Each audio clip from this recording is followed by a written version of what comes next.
علمدار عباس علمدار لشکر کا ہے سالار، عباس علمدار لشکر کا ہے سالار۔ جناب زینب و ام کلثوم و جناب سکینہ کا بے مقنع و بے چادر ہونا یہ کم مصیبت نہیں ہے، بہت بڑی مصیبت ہے۔ ہم سمجھتے ہیں بہت آسان سی، کیونکہ ہماری نظر میں شاید پردے کی وہ ویلیو نہیں ہے جو ائمہ کی نظر میں، شاید جو مولا سید سجاد کی نظر میں۔ میں کتنا کہتا ہوں، میں اکثر کہتا رہتا ہوں، مجھے تو اس چیز سے بہت تکلیف ہوتی ہے، شاید اس پہ لوگوں کو اچھا نہ لگے، کہتے ہیں مولا عباس کا جو علم ہے نا، میرے اگر مجھ سے کوئی پوچھے کہ مولانا لگاؤں تو شاید میں منع کر دوں، اس لیے نہیں، لگنا چاہیے، اپنی جگہ ہونا چاہیے، اس سے کوئی انکار نہیں، یہ ہماری شناخت اور ہماری نشانی ہے ہمارے مومن ہونے کی، ہمارے عزادار ہونے کی۔ لیکن جتنی بڑی یہ نشانی ہے اتنی بڑی اس کی ذمہ داری بھی ہے۔ اگر ذمہ داری ادا نہیں کر سکتے تو نہیں لگاؤ۔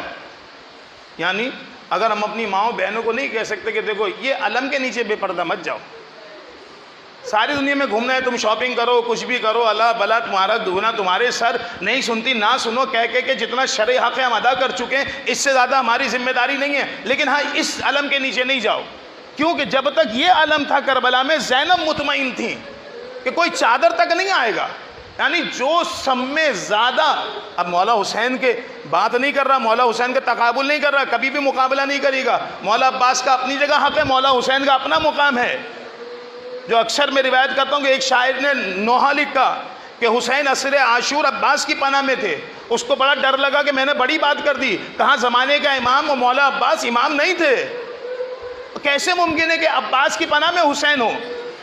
کہتے جب میں عالم خوابیدہ میں دیکھا کہ مولا حسین کے مرقد گیا ہوں تو میرا مولا حسین عباس سے ملنے گئے، اور جب میں وہاں پہنچا تو میں نے دیکھا مولا بیٹھے ہیں اور عباس برابر میں کھڑے، مجھے اشارہ کر کے بلایا، شاعر کل والا جو ہے تم مصرع پڑھو۔ اس نے ہاتھ جوڑ لے، کہا مولا مجھے لگتا ہے کہ غلطی ہوئی ہے، کہا نہیں بالکل حقیقت ہے، جب تک عباس زندہ تھا کسی میں مجال نہیں تھی کہ خیموں تک آ جاتا، جب تک علم کھڑا تھا کسی کے اندر سوچ نہیں تھی کہ زینب کے پردے پہ بات آ جائے گی۔ کتنا سخت کام ہے۔ آپ نے کبھی سوچا کہ مولا عباس جب اس علم پہ زیارت کے لیے، یا اس علم کی جب ہم منت مانتے ہیں نا، مولا عباس تجھے اس علم کا واسطہ ہماری مشکلات کو حل کر دے، یہ جب تک علم ہلتا رہتا ہے، اس کا پھریرا ہوا دیتا ہے، آواز دیتا ہے، زینب کے کانوں میں بھی آتی ہے، جناب سکینہ کے کانوں میں بھی آواز آتی ہے کہ میرے چچا کا علم، میرے بھائی کا علم اس طرح کھڑا ہے، مجھے یقین ہے اب کوئی نہیں آئے گا۔ لیکن جب یہ علم کربلا میں گرا تو سب سمجھ گئے تھے نہ چادر بچے گی اور نہ ہمیں کوئی اسیری سے روک سکتا ہے۔ اب مثلا کتنا آسان سا کام ہے، ہم کتنی آسانی سے ہر کام کر جاتے ہیں۔ کبھی ہم نے سوچا کہ ہماری ڈیوٹی، ہماری ذمہ داری، ہم پہ کیا کہا گیا ہے؟ کربلا ایک عجیب چیز کا نام ہے۔ یہ تو میں نے ایک مثال کے طور پہ مولا عباس کو کہا، مثلا حضرت علی اکبر کربلا کے اندر دو بیٹے جو بہت مشہور و معروف، خیر سارے کے جتنے بیٹے موجود تھے ان سب نے اپنا رول ادا کیا، چاہے وہ حضرت علی اصغر ہوں، چاہے حضرت علی اکبر ہوں، یا مولا سید سجاد ہوں، کیونکہ مجھے پتہ ہے کہ مرحوم کے اولادیں بھی ہوں گی اور ہو سکتا ہے شاید چھوٹی اولادیں ہوں، لیکن اس چیز سے کبھی نہیں گھبرانا کہ اگر ہمارے والد اس دنیا میں چلے گئے تو اب کوئی نہیں ہمارا پرسان حال نہیں، اب آپ کا پرسان حال زمانے کا مولا ہے، زمانے کا آقا ہے، زمانے کا سید و سردار ہے، ہم لاوارث نہیں ہیں، ہمارے وارث ہیں۔ یہ ان لوگوں کے لیے مسئلہ ہے جن کا کوئی وارث نہیں ہے۔ اب ہماری ذمہ داری ہمارے زمانے کے مولا کے اوپر ہے، آپ کبھی پریشان نہ ہو، کیسے ہوگا وہ پورا کرے گا جس کی ذمہ داری ہے۔ جب تم ماں کے پیٹ میں تھے تو تب بھی پروردگار دیتا تھا، اور اس وقت بھی دے گا جب تم اس دنیا سے چلے جاؤ گے۔ تو آپ سوچیں کیسے بیٹے تھے حضرت علی اصغر، 6 مہینے کا سن، اور امام حسین کا جگر، آسان بات نہیں ہے علی اصغر جیسے بچے کو تیار کر کے لے جانا۔ حضرت علی اصغر کو خالی کربلا لے کر آنا بہت بڑا امتحان تھا۔ جب سب بیبیاں الوداعی ملاقات کر رہی تھیں، فاطمہ صغرا نے کہا کہ پھپھی اماں یہ علی اصغر مجھے دے دیں۔ علی اصغر اپنی بہن سے چمٹ گئے، بہت سے بہت کتنے 2-3 ہفتوں کے ہوں گے، پورا مہینے کے بھی نہیں تھے، اور جب لینا شروع کیا تو علی اصغر کسی کی گود میں نہیں آتے، مولا انتظار کر رہے ہیں باہر کہ بیویوں چلو بس چلو، اب کب تک روکو گی؟ تو جناب زینب نے کہا بھیا سب چلنے کے لیے تیار ہیں لیکن علی اصغر نہیں آتے۔ مطلب ہم سمجھتے ہیں کربلا جو ہے وہ 61 ہجری میں اور عاشورے کے دن نہیں، پہلے سے چل رہی ہے کربلا۔ مولا آئے ایک دفعہ, چاہتے تھے علی اصغر کو لیں, علی اصغر اپنی بہن سے چمٹ گئے. ایک دفعہ کہا بیٹا بس ایک بات ہم نے علی اصغر کے کان میں کہنی ہے, اس کے بعد تمہاری مرضی, تم نہیں دینا. پتہ نہیں کیا جملہ کہا جو علماء بیان کرتے ہیں. علی اصغر فوراً جو ہے گود چھوڑ کے بہن کی بابا کی گود میں آ گئے. اب ایسے موقع پہ جناب صغرا کو بہت دل پہ لگا کہ ایسا لگتا ہے مجھے کہ میرے بابا چھوڑ کے جائیں گے تو میرے ساتھ کوئی نہیں رہے گا. بس مولا نے کہا کہ ہر بیوی جائے اور جلدی سے زیارت کر کے یا جناب فاطمہ سے سلام علیک کر کے واپسی آ جائے. ایک گیا, دوسری گئی, تیسری گئی. فاطمہ جو انتظار کرتی کہ اب اس کو روکوں یا اب اس کو روکوں. جب دیکھا تو آتی تھی, ہر بیوی آتی تھی, جناب فاطمہ کے سر پہ ہاتھ رکھ کے کہتی تھی بیٹا خدا حافظ. مولا نے سختی سے ہدایت کی تھی کہ جانا اور خدا حافظ کرو, واپسی آ جانا, رکنا نہیں فاطمہ کے پاس. اب جو شہزادی جاتی سلام علیک کر کے آ جاتی. اب بی بی نے دیکھا سب جا رہے ہیں اور کوئی نہیں رکنے کو تیار. بس جیسے ہی جناب زینب آنے لگی فوراً اپنی پھوپھی کا ہاتھ پکڑ لیا. ہاتھ پکڑا تو کہا پھوپھی نے بیٹا کیا بات ہے, خدا حافظ ہی کرنے آئی ہوں. کہا پھوپھی اماں سب کو لے کے جا رہے ہیں بابا, میرا قصور یہ میرا مطلب یہ لفظ گناہ استعمال نہیں کر رہا کہ وہ میرا قصور کیا ہے کہ بابا مجھے چھوڑ کے جا رہے ہیں. تو جناب زینب نے جملہ کہا جناب فاطمہ, کہا بیٹی پریشان نہ ہو, انشاءاللہ جلدی واپسی آ جائیں گے. فاطمہ نے کہا پھوپھی اماں مجھے پتہ ہے سب آ جائیں گے لیکن میرا بابا نہیں آئے گا. اب سوچیں جناب زینب حسین سے کتنی محبت کرتی ہیں, اور چلتے وقت ایک ایسا جملہ جناب فاطمہ نے کہا کہ جناب زینب کے دل پہ لگا, بیٹی کیسی بات کرتی ہو تم. کہا ہاں پھوپھی اماں مجھے پتا ہے سب آئیں گے, میرا بابا نہیں آئے گا. کہا کیسے؟ کہا جب رات تھی مجھے پیاس لگی, میں اٹھی اور سینے خانہ میں آئی تو میں نے دیکھا کہ ایک برقع پوش بی بی بیٹھی ہوئی ہے اور ہائے میرا بیٹا حسین کر کے رو رہی ہے. ارے میری دادی زہرا تھی, میں سمجھ گئی کہ میرا بابا واپسی نہیں آئے گا, ارے مجھے بھی بابا کے ساتھ لے چلو. اب اتنی بڑی بات بولی. ایک دفعہ جناب زینب نے فاطمہ کا ہاتھ پکڑا, بس مولا حسین نے دیکھ لیا کہ بیوی زینب لے کر آ رہی ہیں. حسین جانتے ہیں زینب کا مرتبہ کیا ہے. اس سے پہلے کہ جناب زینب کوئی بات بول دی, مولا نے کہا زینب ارے فاطمہ کے معاملے میں کوئی سفارش نہیں کرنا, میں تمہاری سفارش قبول نہیں کروں گا. کہا بھیا قصور کیا ہے؟ کہا میری یہ بیٹی میری ماں زہرا سے مشابہ ہے. ارے جب سب کی چادریں چھینی جائیں گی حسین برداشت کر سکتا ہے, لیکن میری بیٹی جو میری ماں کی شکل ہے اس کی چادر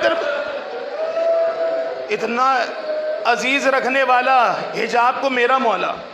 میں نے کہا نا کربلا ہم سمجھتے ہیں کہ 61 ہجری, نہیں یہ چل رہا ہے کربلا کا سارا من. یہ تو وہ باتیں ہیں جو آہستہ آہستہ روایتوں میں ہمیں پتہ چلتی ہیں. اور آخری زمانہ یا آخری لحظات یہ کتنے سخت ہوتے ہیں. مجھے یاد ہے میں نے علی اکبر کے مصائب پڑھے. مولا سید سجاد, مولا حسین آتے ہیں, بہن زینب مجھے سید سجاد کے پاس لے کے چلو. اب میں نے اکثر مصائب میں کہتا ہوں کہ جب مولا حسین صبح سے جنازے اٹھا رہے ہیں نا تو ہم اتنا نہ سمجھے کہ مولا جاتے تھے اور جنازہ اٹھا لاتے تھے. نہیں, آسان کام نہیں ہوتا تھا یہ. جب مولا چلتے تھے تو مولا پہ حملے شروع ہوتے تھے, اور مولا جنازہ اٹھاتے تھے تو حملے ہوتے رہتے تھے. جب مولا لے کر آتے تھے تب تک حملے ہوتے رہتے تھے, مستقل حملے. اب سوچیں حسین اکیلا تنہا صبح سے 71 جنازے اٹھا چکا ہے اور ہر جنازے کے دوران حملے ہوئے. کتنا زخم خوردہ ہمارا مولا حسین ہوگا. لیکن اس کے باوجود جب آخری وقت آئے, زینب چلو میرے ساتھ, میں اپنے بیٹے سے ذرا الوداع کر لوں. اب علماء بیان کرتے ہیں جناب زینب نے کہا بھیا اکیلے جاؤ, تم بھی زمانے کے امام ہو, وہ آنے والے وقت کا مولا ہے. کہا نہیں بہن زینب میرا بیٹا جوان ہے, اگر میرے بیٹے نے مجھے گلے سے لگا لیا, میرے اندر توانائی نہیں ہے کہ اپنے جوان بیٹے کو ہٹا سکوں. تو علماء بیان کرتے ہیں ان کے مطابق جناب زینب آئیں, آگے سید سجاد کا شانہ ہلایا. ارے بیٹا سید سجاد تم سے ملنے تمہارے بابا حسین آئے ہیں. سید سجاد پہ نقاہت کا عالم یہ ہے کہ اٹھنے کی کوشش کری, اٹھا نہیں جاتا.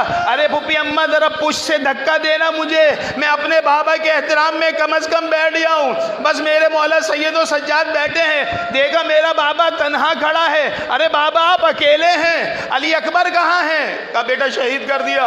کہا اون محمد کہاں ہے؟ کہا شہید۔ ایک ایک کا نام لیتے جاتے، مولا ہر ایک کے بارے میں بتاتے شہید۔ مولا نے کہا میرا بیٹا سب کا پوچھے گا، اس سے بہتر کہ سب کا پوچھے۔ ایک مولا نے جملہ کہا، بیٹا سید سجاد اتنا سن لو، مردوں میں یا تو بچا ہے یا میں بچا، اس کے علاوہ کوئی۔ اتنا سننا تھا، بیٹے کو جوش آیا، وہ بھی اماں ذرا تلوار اور عصا پکڑاؤ، ارے میں اپنے بابا کے دفاع کے لیے نکلوں، اب کوئی میرے بابا کا دفاع کرنے والا نہیں۔